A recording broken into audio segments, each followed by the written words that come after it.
Žemaitukai – viena seniausių pasaulio arklių veislių, turinti unikalią genetinę struktūrą ir įspūdingą istoriją. Sunku būtų rasti kitą tokią lietuvišką veislę, kuri būtų ištvėrusi tiek išbandymų, karo žygių, sukrėtimų ir būtų taip glaudžiai suaugusi su savo tauta, kaip žemaitukai. Viduramžiais Lietuva buvo galingiausia Europos valstybė, o žemaitukai – geriausi kovos žirgai.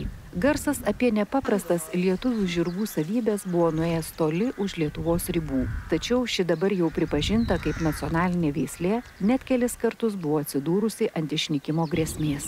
Žemaitukai auginami tik Lietuvoje, o pagrindinis bandos brandolys, kaip ir kitų nykstančių lietuviškų veislių, yra auginama bandomis. Vykdoma selekcija Gyvulininkystės institute, Lietuvos ūkinių gyvūnų genetinių išteklių apsaugos koordinavimo centre Baisogaloje.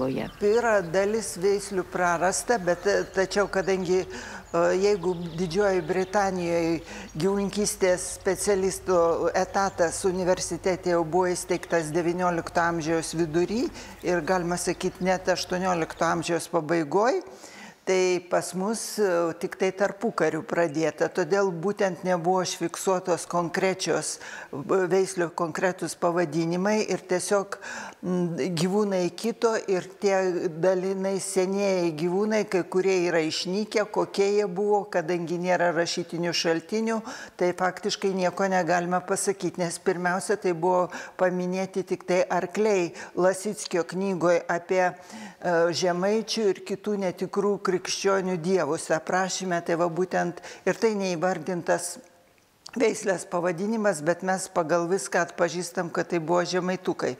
O kitos veislės tiesiog buvo neįvardintos, senuose dvaro apyrašuose išlikusiuose buvo užfiksuotos galvijų spalvos, kaip šėmi galvijai, žali galvijai, bet konkrečios veislės nebuvo fiksuotos, todėl faktiškai mes ir nelabai ką galim pasakyti, tiesiog sakom senieji gyvūnai ir viskas, senosios veislės. Žemaitukų istorija yra fiksuota, išskiriami šios veislės beveik visiško sunykimo laikotarpiai. Pirmoji grėsmė ištiko, kai ši veislė, praradusi kovos žirgo statusą nuo XIX amžiaus pradžios, buvo pradėta naudoti darbui žemės ūkyje, transportui, eksportui. Siekiant išgauti naujas darbines savybės, prasidėjo žemaitukų kryžminimas su sunkiųjų ristūnų, trakėnų bei arabų veislių arkliais. Veislei grėsė išnykimas. Šiame etape daug prisidėjo kunigaikščiai Oginskiai, kurie įkūrė Rietavo žemaitukų veisimo draugiją, organizuodavo parodas Lietuvoje, veždavo į tarptautines parodas. Jų dėka žemaitukai buvo išsaugoti ir net išpopuliarinti. Pirmojo pasaulinio karo metais išgyventas antrasis stiprus nykimo etapas. Žemaitukai buvo naikinti, išgrobti, išvaryti į Vokietiją. Dar vienas pavojus iškilo jau atgavus nepriklausomybę.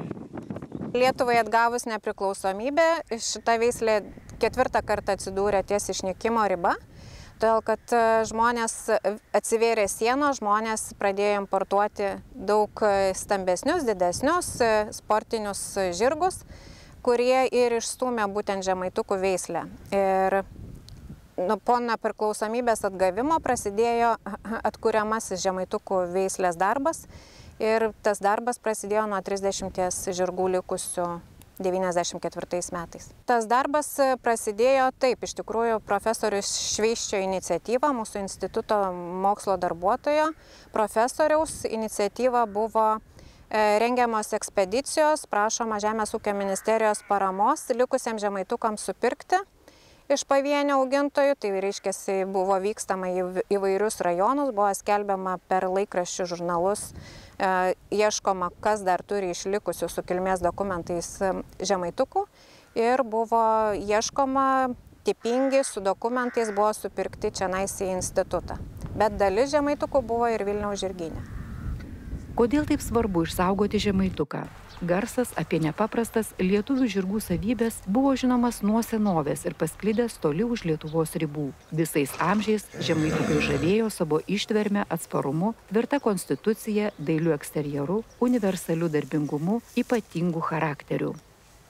Žemaitukas nuo senų laikų, kaip yra aprašoma, kad jisai ištvermingas, gero gražaus eksterjero, išraiškingų akių, mažų ausyčių, plačios krūtinės. Tai iki šių dienų mes tokį tipą žemaituko išsaugojom. Taip pat kas yra aprašoma ir kas yra būdinga šiai dienai žemaitukams, tai žemaitukai yra energingo charakterio ir temperamentas jų yra pakankamai stiprus. Tai kas nelabai patinka turbūt tiems žmonėms, kaip ir nykimas, dėl ko prasidėjo. Iš tikrųjų, tai visi norėjo ramesnių ir tam 19 amžiaus antroj pusėj nykimas prasidėjo. Žemaitukas temperamentingas, tai prasidėjo tų didesnių, stambesnių žirgų veisimas, ramesnių, lėto temperamento. Tai temperamentas mūsų žemaitukui turbūt galbūt kažkiek tai kiša koją, bet vien dėl to ginskiai jiems patiko ir jie išliko būtent dėl tų savybių. Žemaitukai yra iš skirtinių spalvų. Žemaitukų populiacijoje yra labai svarbu išlaikyti spalvų įvairovę. Tai mūsų selekcinis darbas ir vyksta, kad išlaikytume selekcinės kondicijas tokias, kokios buvo anksčiau. Tai reiškia, mes žiūrime eksterjerą. Lygiai taip pat ir žiūrim spalvų įvairovę, turim išsaugoti. Turim išsaugoti šeimas ir tam tikras linijas. Tai kai kurios kumelės iš skirtingų šeimų duoda skirtingus palikuonis. Tai reiškia, spalva žemaitukų įvairuoja nuo bėros, juodos iki sartos, bulanos ar tamsiai sartos. Tai jūs kaip matote, čia ir būtent pas mus ir matosi įvairus, labai stipri įvairovė žemaitukų spalvų. Žemaitukai tikrai turi tam tikrą savo charakterio savybės tokias, kad su jais liūdna nebūna. Jeigu juos pastatei, nebūtinai juos rasi toj pačioj vietoje. Ir jie taip teisingai, jie daro įvairius, jie gudrus, jie randa būdų, kaip apeiti, randa būdus, kaip išeiti iš aptvaro. Jie tikrai yra pakankamai gudrūs žirgai ir tikrai nenusileidžia niekam kitam.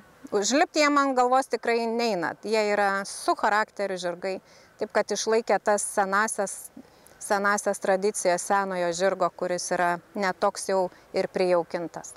Nepaisant tvirto charakterio, nėra jautresnio ir žmogaus geriau pažįstančio žirgo už žemaituką. Žemaitukai geriausiai mus pažįsta, nes mes su jais per kartų kartas bičiulystėje nugyvenome ne 1000 metų. Žemaitukų veislė, siekiant išsaugoti jų geriausias savybės, buvo panaudotos suteikiant pradžią Trakėnų veisliai, Lietuvos sunkiųjų arklių ir stambiajam žemaituko tipui. Stambieji žemaitukai yra sukurti žemaituko pagrindu ir senais laikais, iš tikrųjų iki 90 metų, būtent tos dvi veislės vadinosi vienu pavadinimu žemaičių veislės žirgai. Ir kadangi stambiųjų žemaitukų populiacija buvo daug didesnė negu žemaitukų, tai uždengė, kad žemaitukų mes nebeturėjome. Kadangi registruose žemaitukai ėjo bendru pavadinimu, tai nieks nepastebėjo, kad tie mažieji sunyko tiek stipriai. Todėl, kad panaudojimas buvo, aišku, stambus žemaitukas didesnis, tvirtesnis ir buvo skirtas važiavimui. Tais laikais važiavimai buvo būtent selekcionuojami į tą pusę. Žemaitukai, būdami mūsų tautos istorijos ir kultūros reliktas, tebėra neįkainojamas Lietuvos turtas dvasinė ir materialinė prasmėmis, bei unikali pasaulio bioįvairovės dalis. Siekdami optimaliai prisidėti prie jų išsaugojimo, žemaitukų augintojai entuziastai susibūrė į asociaciją, kad ši veislė būtų puoselėjama, populiarinama ir turėtų ateitį. Geriausias pavyzdys yra Žemaitukų arklių asociacija. Žmonės stoja į asociaciją ir tiesiog taip palaikomas kontaktas. Anksčiau buvo bandoma per kiaulės palaikyti per kiaulių veisininkystės stotį, tai dabar jos visiškai nebėra, kadangi kiaulių veisininkystės sistema sunyko Lietuvoje.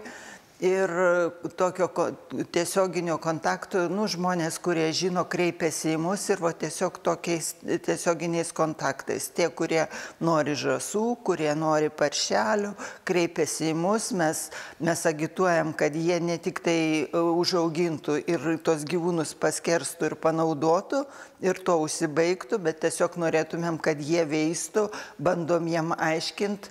Ir siūlyt tie, kurie pageidauja, per prievartą neįsiūlysi.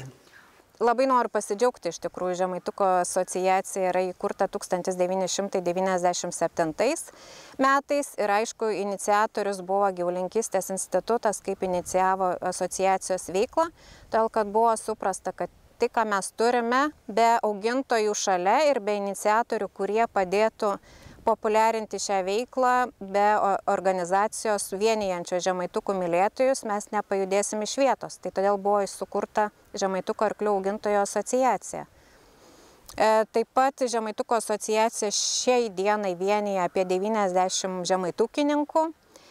Nebūtinai visi yra žirgų laikytojai, bet yra ir mylėtojai, istorikai, mokslininkai, kurie padeda mums su dokumentacija, su įvairiom idėjom populiarinti ir viešinti veiklą, kas yra vykdoma.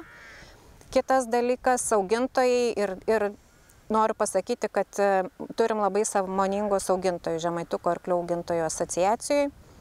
Jie vykdo visą selekcinį darbą, jie labai atsižvelgia į rekomendacijas, nenaudoja nelicenzijuotų eržilų, taip kad stengiasi porų parinkimą daryti taip, kaip asociacija prašo, kas priklauso pagal veisimo planus. Tai užtat tokia veikla yra labai skatinama ir tikrai prisideda augintojai labai stipriai prie veislės populiarinimo ir išsaugojimo. Privačių ūkių, tie, kurie yra mūsų asociacijos nariai, yra 87.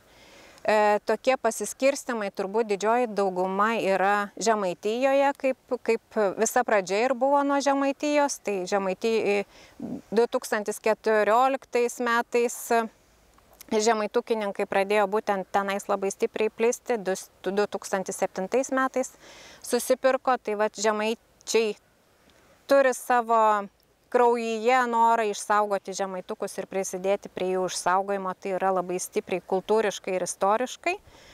Bet šiai dienai tai žemaitukai jau plinta visoje Lietuvoje, tai reiškia, plinta ir į Dzūkiją, todėl kad mato naudą, nori prisidėti ir išsaugoti, tai žemaitukai jau plinta ir populiarūs darosi ir Dzūkijoje.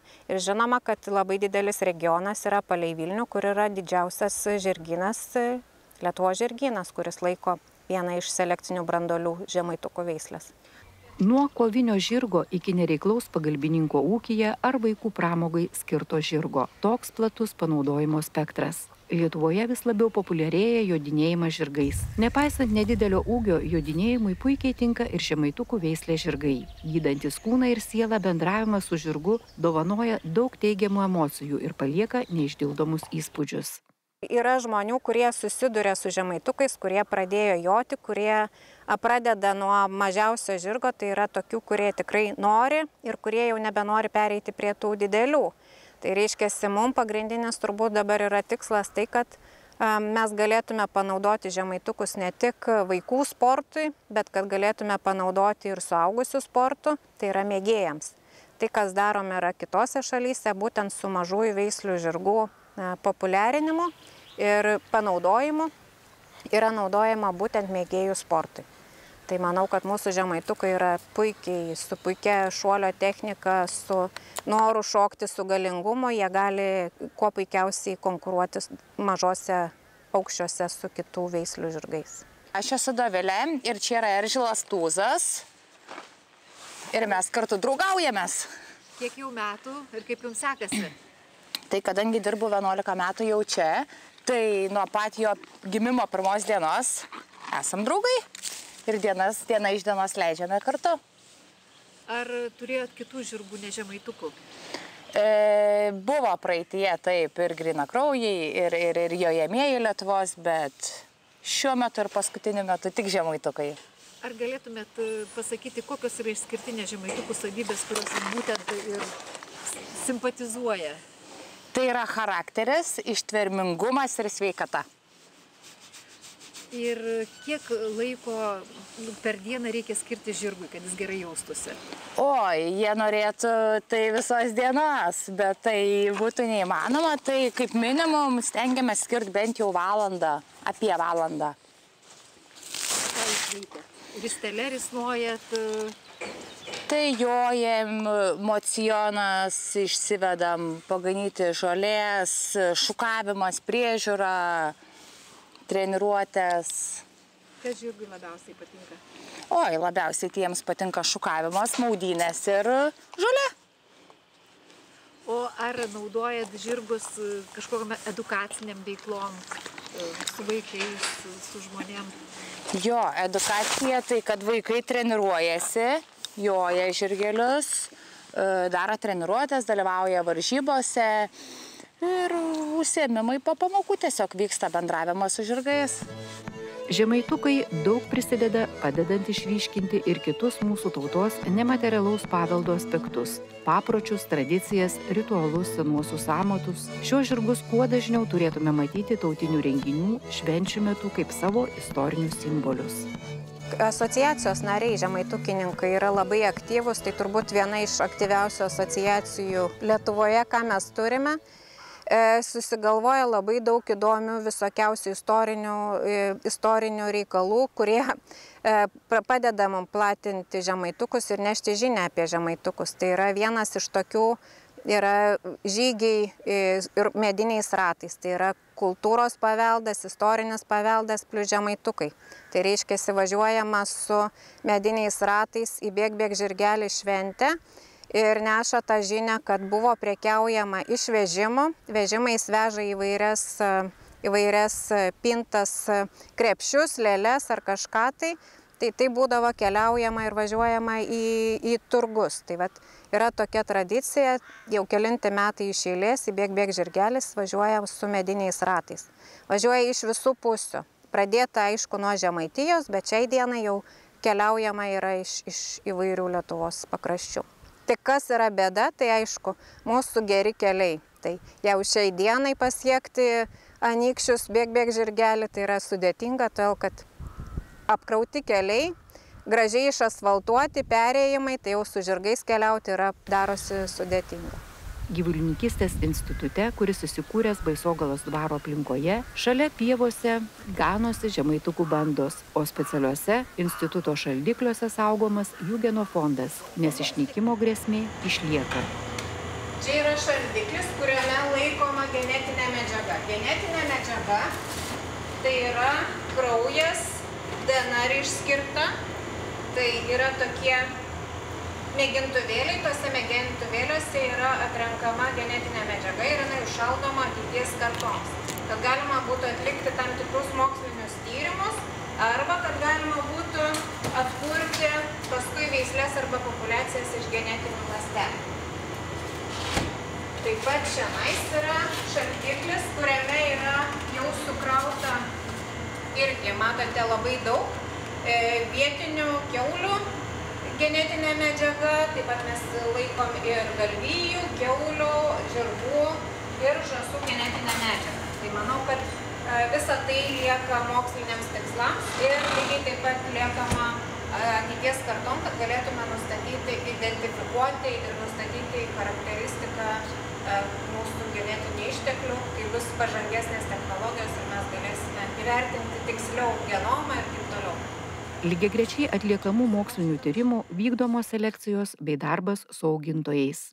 Žemaitukai įtraukti, žinoma, į saugomų sąrašą, todėl valstybės dėmesys yra skiriamas, tai reiškia, augintojai gali gauti paramą, tai yra skiriamas finansavimas iš ES ir Lietuvos biudžeto, tai reiškia, gauna žemaitukininkai paramą už veislinius gyvūnus. Panaudojimą, žinoma, tai jeigu mes neturėsim žemaituko panaudojimo ir nerasim norinčių kažkaip tai juos panaudoti, joti, važiuoti ar laikyti pievose, nuganyti, tai reiškia, mes taip neturėsim tos perspektyvos. Bet šiai dienai tą perspektyvą mes matom. Žemaitukų augintojų gretos vis tik tai didėja, populiacija didėja. Bet turbūt susidurėme su ta problema, todėl kad žiūrėsim, kaip vyks toliau visa situacija su žirgų populiacija, todėl kad nepamiršti reikia, kad yra atkurta tik iš 30 žirgų. Giminingas poravimas gali pakišti kai kuriais atvejais koją, bet šiai dienai mes veislę, sakykime, degradacijos, ne taip sakau, veislės nykimo požymių, tokių gyvybingumo veislės susilpnėjimo nematome, bet turėtume, iš tikrųjų tai yra, žiūrėsim kaip seksis toliau, tai yra yra būdų, kad gali būti kažkas tai blogai, nes kai kurios kaimininės šalis, kai kurių kaimininių šalių patirtis rodo, kad mažose populiacijose giminingas, kai yra veisimas kažkiek, tai yra sudėtinga išvengti tam tikrų problemų, bet kol kas mūsų genetiniai tyrimai, kokie yra daryti, tai kol kas nerodo jokių veislės degradacijos požymių. Tai.